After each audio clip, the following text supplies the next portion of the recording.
Okay, so buckle up because today's deep dive, well, it's taken us somewhere I really didn't expect. You guys wanted to explore Albania. Like, could they actually be an AI powerhouse? Honestly, I was a little surprised too. Yeah.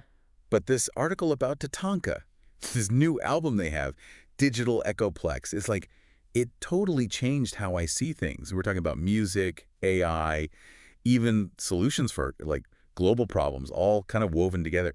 It's fascinating. Yeah, it's definitely not your typical tech story, is it? Not at all. You know, we're not talking Silicon Valley, the usual suspects. This is a country that people don't really think about much. But they're actually in a really good spot to become, like, a major player in the AI world. Okay, so break it down for me. What makes Albania so special in this? Okay. The article mentioned like a unique blend of different factors working in their favor. Yeah, totally. Think about it this way. Albania is right there, like right in between Europe and Asia. So they have access to a lot of talent, a very diverse pool of talent, and a really strategic location to, work with different markets. But it's not just about geography, right? Right. Their government's actually putting money into tech, making it easier for startups, that kind of environment. Right. And they're not starting from zero either. No. The article talked about how they have a young population that's really tech savvy, and there's a big emphasis on STEM education. Yeah, for sure. They're basically raising a generation that's not just like comfortable with technology, but they're fluent in it. And here's the interesting part. They're doing all of this while still being really focused on sustainability, which, aligns perfectly with that global push for like responsible AI development. That's so interesting. Yeah. Because I remember reading that Albania is really into green energy too. So it's like this commitment to sustainability. It's like part of how they see technology too. Exactly. It's not just about, oh, let's build the next big algorithm. It's about how do we build a future where tech helps people, not the other way around. Okay, see, now I'm totally hooked. So let's talk about this album, Digital EchoPlex, a human AI dreamscape. It sounds like something out of like a sci-fi novel. Right. Yeah. It's a pretty ambitious project. So basically, they're using music as a way to explore solutions for global issues. Wow. And each track on the album lines up with a different UN Sustainable Development Goal.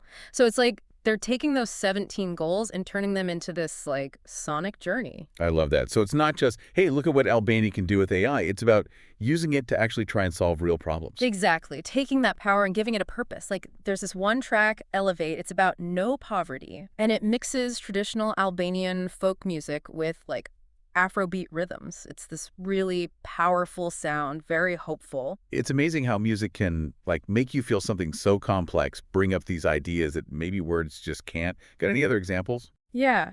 So the song that's about zero hunger, it's called Nourish. It blends Albanian isopolyphony, which is their traditional choral music, with influences from Indian classical music. It's incredible, this tapestry of sound. And it really gets you thinking about how we're all connected globally and how if we work together, we could actually solve world hunger. See, that's what I'm talking about. That's such a powerful way to get people thinking. It's not a lecture, it's an experience. Exactly. But it gets even more interesting. Okay. Because they also used AI-generated poetry in the album. Wait, hold on. AI-generated poetry in Albanian. You got to tell me more about this. It's pretty wild, right? Like, they used AI to actually write poems in Albanian, and then obviously those were translated into English for the album. It adds this whole other level to it, Really makes you think about the music differently. I have so many questions. Like, first of all, how do you even do that? What kind of AI can write poetry, let alone in Albanian? It's crazy how far things have come, right? Yeah. So they use this thing called a language model. Basically, it's AI that's been trained on tons and tons of text, like a crazy amount. So it learns how language works, the patterns, all the little things. Right. And in this case, they trained it specifically on Albanian stuff, literature, poems, so it could really get that style, the cultural elements, all of that. So it's not just like basic grammar. It's like the AI is actually tapping into what makes Albanian poetry. Well, Albanian poetry. That's amazing. Yeah. And it's interesting, right? Yeah. They chose Albanian on purpose because think about it. You don't see Albanian represented a lot in the global tech scene, do you? No. But by doing this, showing off Albanian poetry in such a high-tech way, it's like they're giving a voice to this whole culture that often gets overlooked. Makes you wonder, where does innovation really come from? It's like you're saying, hey, the future of AI, it's not just one language, one culture. It's about all these different ways people express themselves. Exactly. And that actually leads into another cool thing about this whole project, this AI chatbot, Fula. Wait, a chatbot? Like a virtual assistant kind of thing. What does a chatbot have to do with any of this? Well, the article said that 𝗧𝗕 actually helped shape some of the themes and ideas in the album. Hold on, so they had an AI chatbot, like brainstorming with them for a music album about global issues. This is blowing my mind. Please tell me they gave this chatbot a cool backstory or something. Okay, so get this. 𝗧𝗕, it's a traditional Albanian name, means flower or blossom, Oh, wow. which is perfect when you think about the album title, Digital EchoPlex, a human AI dreamscape. It's like they're saying, hey, technology and nature, they're not so different. Really cool concept. That's really cool, yeah. Okay, so we've got music, AI poetry, and now a chatbot named after a flower. What else have they got? So apparently 𝗧𝗕 even made a selfie for this whole thing. A selfie, like a picture. How does a chatbot take a selfie? No, not a selfie like you're thinking. It's more like an image that 𝗧𝗕 came up with to show how it sees itself, you know? Okay, and get this. It's not like circuits and wires or something. It's this picture of a young woman with a flower in her hair. Wow. Okay, that's kind of blowing my mind. It's like they're saying that in the future, AI, it'll have its own identity, its own look, everything. It's cool, but also kind of, I don't know, a little creepy. Right. Definitely makes you think. Yeah. It's like we want AI to be relatable, more human. You can see that in how we're designing tech now, interacting with it. You know, it's not just a tool anymore, you know? It's like a partner, maybe even a friend. This is making me rethink everything I thought I knew about AI. It's not just algorithms and all that technical stuff. It's about how we actually live with it, how it becomes part of our culture, even who we are. Yeah, exactly. And, you know, speaking of culture, the article talks about how Albania's own values are really influencing how they're approaching this whole AI thing. Right. They mentioned the history of resilience, being open to new things. But, like, how does that actually make them, you know, competitive in the tech world? Albania's been through a lot, right? Yeah, lots of challenges, tough times. But they always seem to adapt, overcome things, come out stronger. Think about after communism fell apart in the 90s. Right, they had to start over, basically. Totally. And they did it with this incredible resilience. They were open to new ideas, new tech, created a more open society overall.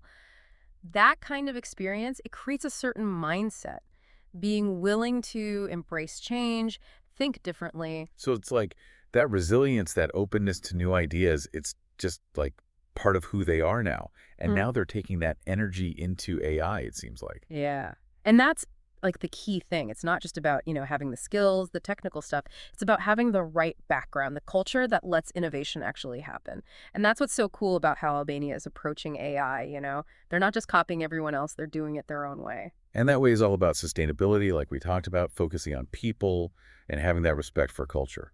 Exactly. They have different priorities, it seems like. It's not how do we make things as efficient as possible, automate everything. It's more like how can tech solve real problems, help communities, you know, and even make us more creative. Yeah. It's like they're thinking bigger picture, long term. How's AI going to affect everything, the planet, us? And honestly, we need more of that in tech. So often it's all about being first, the biggest, shaking things up. But Albania's approach, it reminds us that tech is just a tool.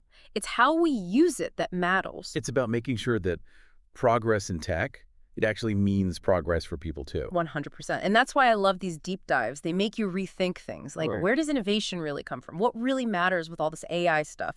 It's not just who's got the fastest computers, the fanciest algorithms.